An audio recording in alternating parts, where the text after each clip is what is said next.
What is going on, y'all? Sight Perspectives, GeoFucks, and getting ready to go to the gym. Making it consistent. It's a routine. I've been at it for a little over a month. Wait, it has been over a month. It's going on 2 months. So yeah, being very consistent with it, and really it has helped me tremendously with my mental health. I mean, I'm just keeping it real. But what I want to talk about in this video is, it seems like people have a very hard time with respecting other people's boundaries. A lot of people are very pushy, and just like I said, they don't have any respect for other people's boundaries. And I'm just going to go on and say this. We are adults. A lot of us don't have ample free time to just sit around and talk on the phone and text message all day and share memes and be on social media talking to somebody. A lot of us don't have that type of freedom or free time, okay? A lot of us have jobs, children, dependents, family members, side hustles, other responsibilities.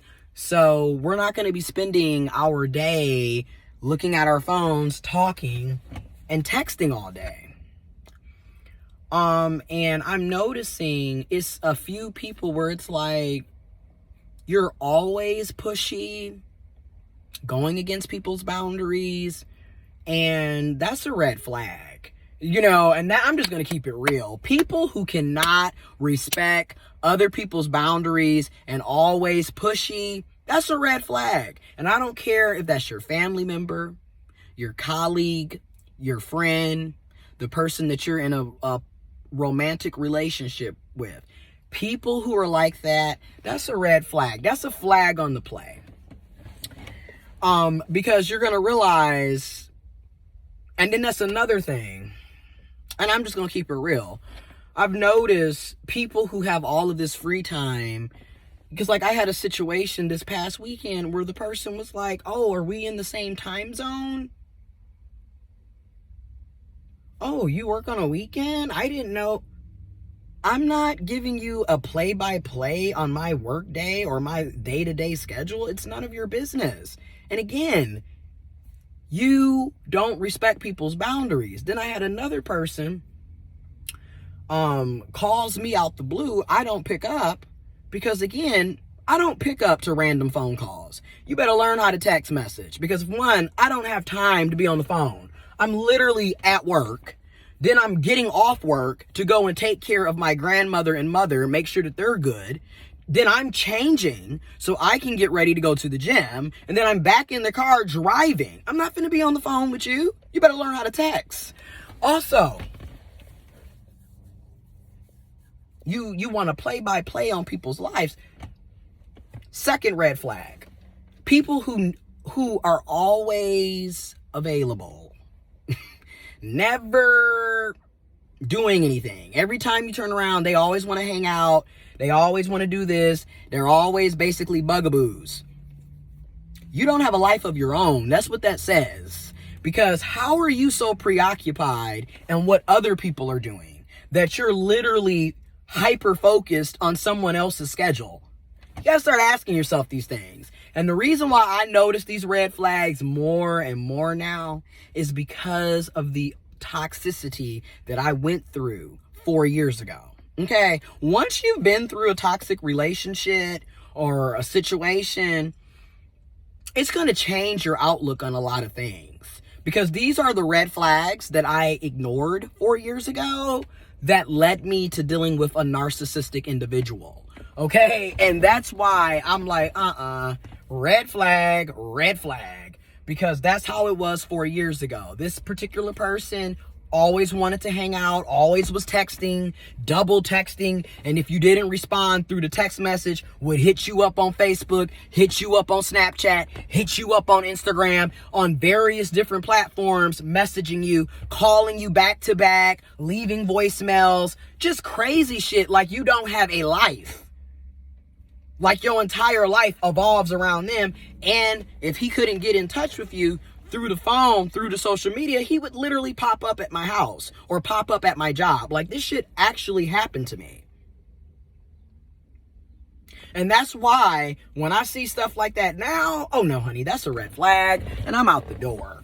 Because you got to start paying attention. These people are crazy, and they don't respect other people's boundaries. Now, granted, everybody's not narcissistic. Everybody's not a narcissist. Everyone doesn't have a narcissistic personality disorder. But we can all start recognizing as we get older, these are not the type of behaviors that I want to be dealing with.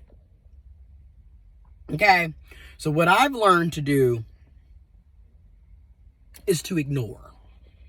I will get at you when I actually have the free time to get at you. And not only the free time, but when I have the mental capacity. Newsflash, and I'm very upfront about this. I'm autistic. I'm autistic. I'm on the autism spectrum. Okay? With that being said, I don't like just talking to people. If I don't have the energy for that, I'm not going to do it. Just same thing with text messaging. I don't care to be texting all damn day. I don't have the energy. I'm not going to do it. And I'm not going against my boundaries anymore for other people. You can kiss my black ass. And that's on that. Because I don't have time for that anymore. I'm about to be 30. You don't want to be friends? Cool, bye.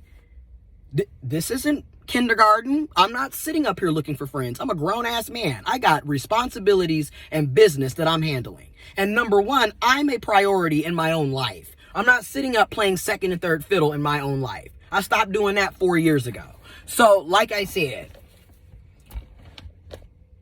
and it's just mind-boggling to witness how so many people think that this type of behavior is okay. And then also how we were taught, being raised. I remember back in the day, oh, well, if they like you, they're going to bug you. They're going to want to always be around you. You're going to spend together. And it's a red flag. Like, you're not supposed to be up each other's ass. You're still an individual. You still need to have your own me time and self-care time. You don't need to be around your friends, your family, your partner 24/7, 365.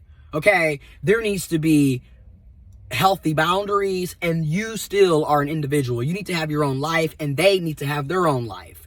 So these are things that now that I know these things, when I witness it, I'm like, And it's too many people who are like this. It's just way too many people. And then again, it just goes to show you. I'm going to go out on a limb. In my opinion, most people were raised in dysfunctional, toxic households and environments. Because if you notice, most people don't have healthy communication styles, don't understand boundaries, very aggressive, really controlling. It's really sad, but that's the type of mess that a lot of us grew up in. And everybody's not going to take the route of unlearning toxicity. Everybody's not going to self-reflect and be self-aware about their behaviors. Okay? And we have to realize, hey, I can't control what other people do, but I can control what I do. And what I'm doing is putting them boundaries up, going to the gym. If I have the free time and the mental capacity to want to communicate and chit-chat and da-da-da-da with you, I will. If I don't, I won't. And that's just that. Anyways, I'm about to go to the gym, do a little cardio, and we're going to do ERMs. So I'm out.